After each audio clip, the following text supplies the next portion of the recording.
साथियों, आज हम पढ़ेंगे एग्रीकल्चर के टॉपिक। हमारा टॉपिक का नाम है impact of changing environment on cropping pattern as indicator of environment. ठीक है, जिसमें पर्यावरण के संकेतक के रूप में शस्य क्रम पर परिवर्तनशील पर्यावरण के प्रभाव हम देखेंगे। जो पर्यावरण में हमारा परिवर्तनशील जो पर्यावरण है, लगातार जो परिवर्तन हो रहा है, उस पर हमारे क्रॉप पर क्या प्रभाव पड़ता है और वह कैसे जो संकेतक के रूप में अभी क्या है हमारे सामने प्रदर्शित हुई है, उसके बारे में हम चर्चा करेंगे। तो देखिए, सबसे पहले हम इस दो हिस्सों में पढ़ेंगे, impact on changing environment of cropping pattern. ठीक है, जो क्रॉपिंग पैटर्न पर परिवर्तनशील पर्यावरण के प्रभाव के बारे में देखते हैं। तो पर्यावरण यहाँ पर हम देखेंगे विभिन्न, ठीक है, एंथ्रोपोजेनिक एक्टिविटी है, ठीक है, मानव जनित गतिविधि की वजह से,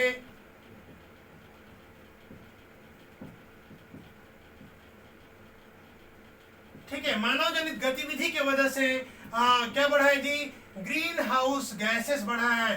ठीक है, जो जीएच प्रभाव क्या हुआ है, बढ़ गया है, ग्रीन हाउस प्रभाव बढ़ा है। जैसे ग्रीन हाउस गैसेस में जान के पता होगा, carbon dioxide, methane, carbon monoxide, sulphur dioxide, ये सब क्या है, ग्रीन हाउस गैसेस है, जिसे हम इन्वायरमेंट में आगे जाकर के पढ़ेंगे। तो यहाँ पर देखो, ये जो मानव जनित जो गतिविधि की वजह से ग्रीन हाउस गैसेस है, इसका प्रभाव बढ़ा है, जिसके वजह से आज क्रॉप पर विभिन्न प्रकार के कठिनाइयों का सामना करना पड़ रहा है। हमारे जो पृथ्वी का तापमान है, ठीक है, एक डाटा है, ठीक है, कंपैरेटिव एनालिसिस ऑफ, ठीक है, हम यहाँ पर जो comparative analysis data from data है WMO का, इसके अनुसार जो ग्लोबल वार्मिंग में जो पृथ्वी का जो टेम्परेचर बढ़ा है, ठीक है, वर्ल्ड वेदर वॉच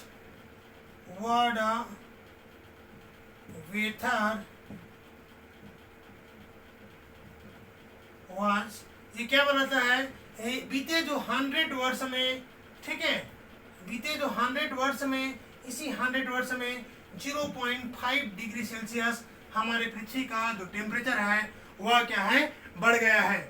ठीक है, जिसके वजह से आज विभिन्न प्रकार के इकोलॉजिकली समस्या उत्पन्न हो गया है। और क्रॉप के इसका, क्योंकि हमारा जो प्रमुख जो मेन जो ग्रीन हाउस गैसेस है, आपको पता होगा, मीथेन है, कार्बन डाइऑक्साइड है, ठीक है, और अन्य जो हम यूज करते हैं, तो हमारे क्रॉप लैंड से भी क्या होता है, ग्रीन हाउस गैसेस में बहुत प्रभाव है। क्योंकि आपको पता है जो पेडी फील्ड से, ठीक है, मीथेन क्या जो बढ़ता है, ठीक है, इसी तरह से हमारा क्रॉप का भी कहीं ना कहीं ग्लोबल वार्मिंग भी जो बढ़ रहा है, उसका भी महत्वपूर्ण रोल है।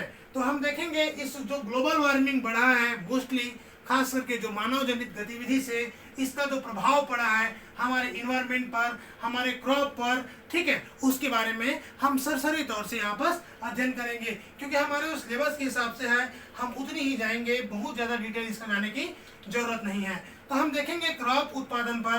तो सबसे पहले हम देखेंगे जो CO2 के जो कॉन्सेंट्रेशन जो बढ़ा है अभी, ठीक है, जिसके वजह से स्टार्टिंग में क्या होता है जी, जो सीरियल्स जो क्रॉप है, ठीक है, धान्य जो पौधे हैं, इसकी उत्पादन में वृद्धि हुई है।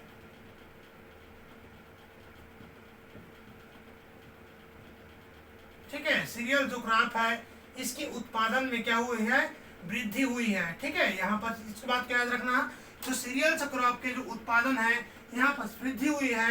यहाँ पर एक चीज आपको और याद रखना है, अगर वृद्धि हुई है, ठीक है, जो C3 क्रॉप है, इनमें ज्यादा वृद्धि देखने को मिला है। C3 क्रॉप में जैसे उदाहरण के लिए आपको वीट,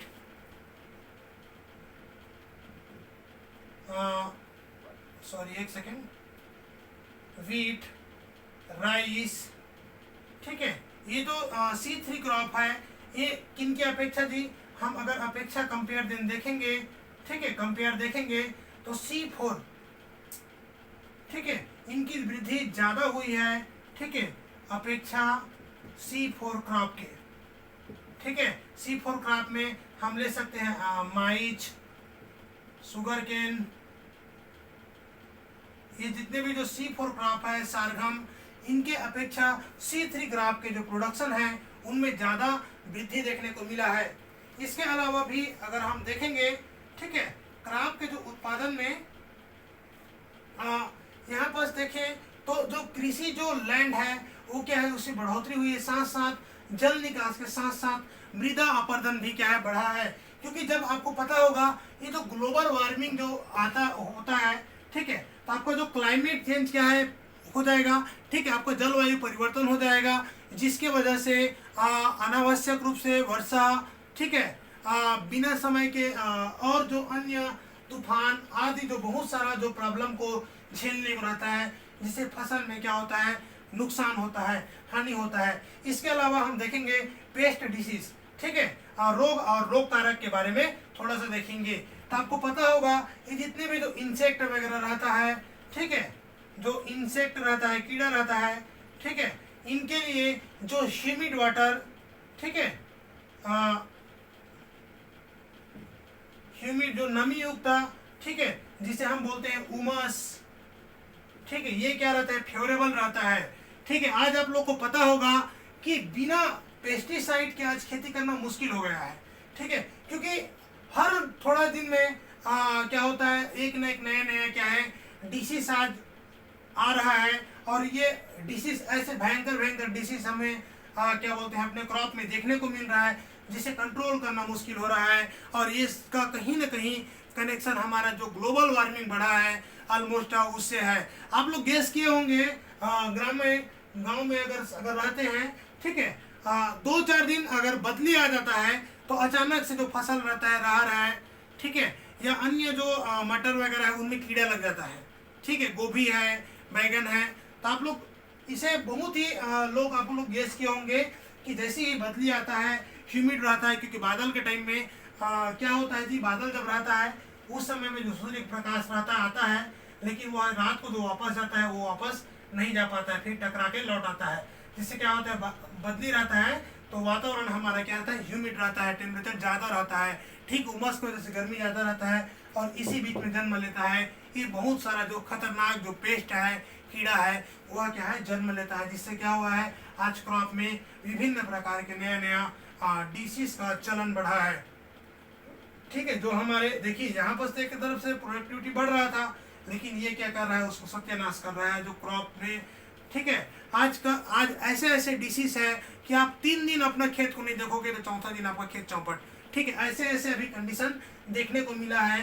ठीक है, तो आपका क्वेश्चंस में अगर आ जाता है, ठीक है, जो क्लाइमेट चेंज की वजह से, ठीक है, पेस्ट को क्या प्रभाव पड़ा है, तो आपको लिखना है कि पेस्ट को क्या है, फेवरेबल कंडीशन मिला है, इस पेस्ट के लिए, रोगजनक के लिए फेवरेबल हुआ है। आज हमारे क्रॉप क्या है, बीमार होने लगे हैं। ठीक है, इसके अलावा हम देखेंगे पशुधन। ठीक है, हमारा जो लिव स्टॉक को हम देखेंगे। ठीक है, तो इसका जो सबसे ज्यादा इम्पैक्ट पड़ा है, ये पड़ा है डेयरी में। ठीक है, जो डेयरी इंडस्ट्री में सबसे ज्यादा प्रभाव पड़ा है, खास करके अगर हम देखें तो यहाँ पास, ठीक है, तो यूएस, ठीक है, यूनाइटेड स्टेट और जो यूरोप के जो कंट्री है, ठीक है, वहाँ जो ऑब्जर्व किया गया है कि जो मिल्क प्रोडक्शन है वह डिक्रीज हुआ है। ठीक है, मिल्क का जो प्रोडक्शन है वह क्या हुआ है, डिक्रीज हुआ है। ठीक है, तो पशुधन में हम देख सकते हैं स्पष्टली कि जो मिल्क प्रोडक्शन है उसमें क्या है, गिरावट आई है। ठीक है, तो इसे हम क्या स्पष्टली देख सकते हैं कि जो मिल्क प्रोडक्शन है, ठीक है साथियों, थोड़ा सा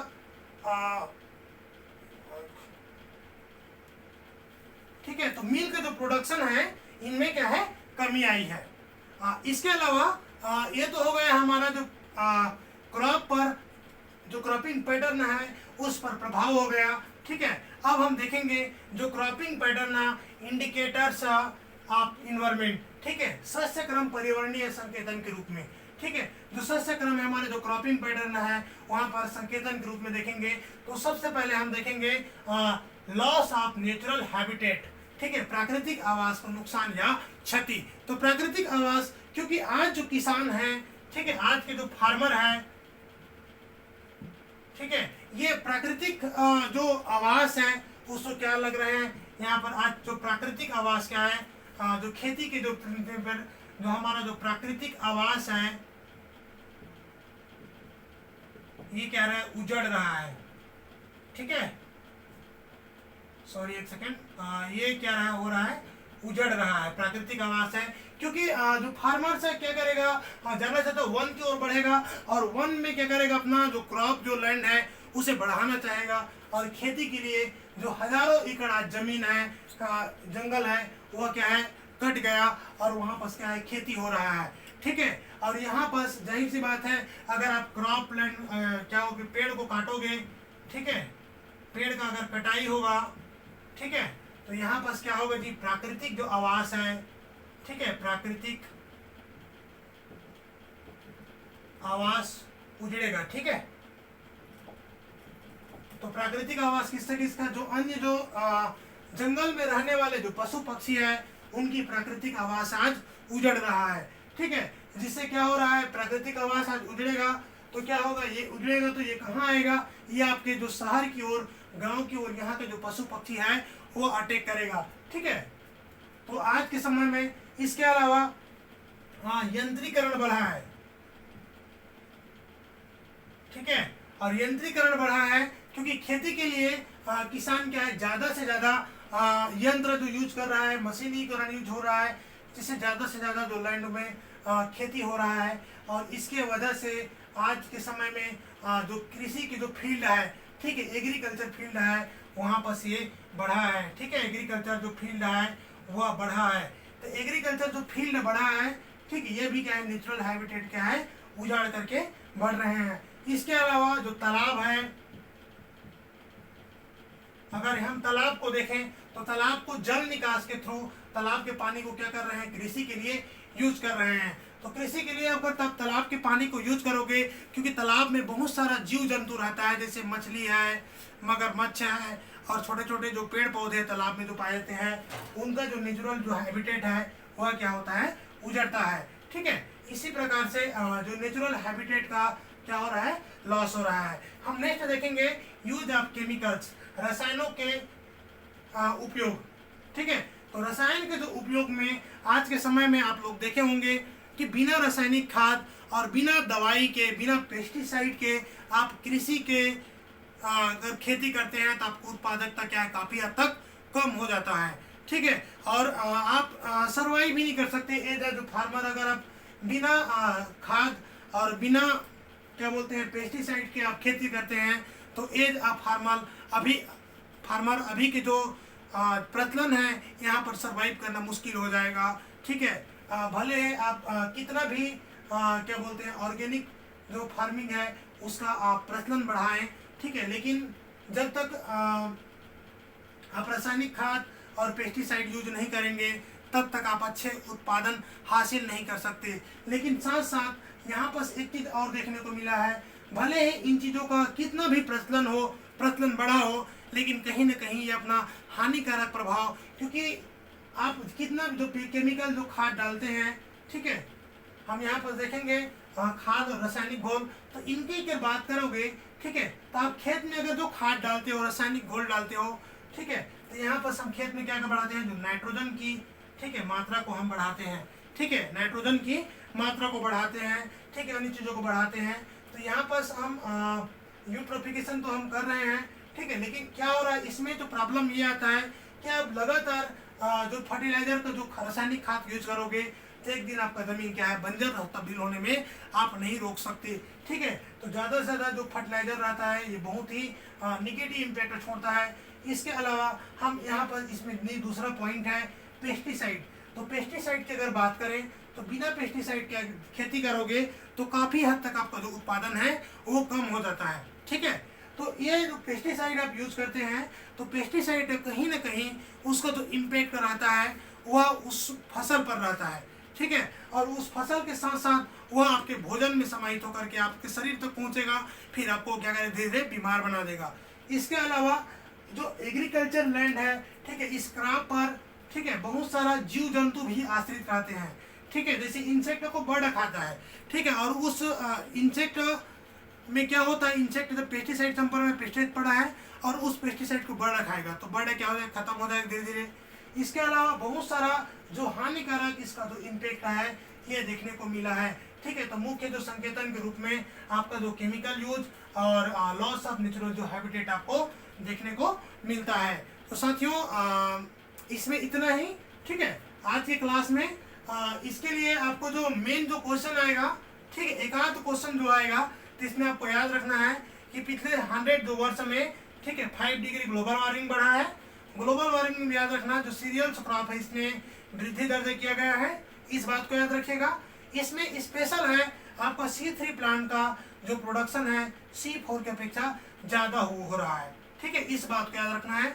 इसके अलावा एक चीज़ आपको और याद रखना है, जो डेयरी जो प्रोडक्ट है, ठीक है, डेयरी प्रोडक्ट है, इनकी उत्पादकता में वृद्धि हुई है। खास करके आप लोग देखे होंगे आपका जो पशुधन है, गाय है, भैंस है, वह गर्मी दिन में दूध कम देता है। काहे कम देता है?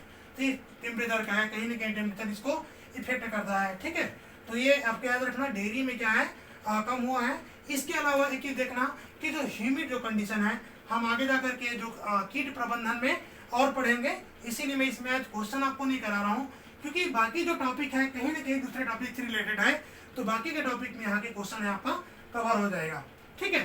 तो आज के लिए फिलहाल इतना ही, और बाकी को हम क्या है नेक्स्ट क्लासेस में हम इसका इन्वायरमेंटल जो पॉल्यूशन का क्रॉप पर क्या इफेक्ट है उसको देखेंगे। तो साथियों हमारे चैनल को ज़्यादा से ज़्यादा लाइक करें, सब्सक्राइब करें, शेयर करें। हमारे नए सब्सक्राइबर लोग सब्सक्राइब करके बेल आइकन को जरूर क्लिक करें, ताकि आप तक क्या है लेक्चर पहुँचे और फर्स्ट जब आपको नोटिफिकेशन आपको मिले, ताकि आप सही समय में आप तक क्या है लेक्चर पहुँच सके, ठीक है। अभी मैं कुछ दिन के लिए थोड़ा क्षमा चाहूँगा साथियों, क्योंकि गर्मी बहुत ही ज़्यादा हाईली बढ़ गया है, तो लेक्चर रिकॉर्ड करने में बहुत परेशानी होती है, इसीलिए टाइम में आपको क्या है लेक्चर प्रोवाइड नहीं हो पा रहा है, ठीक है।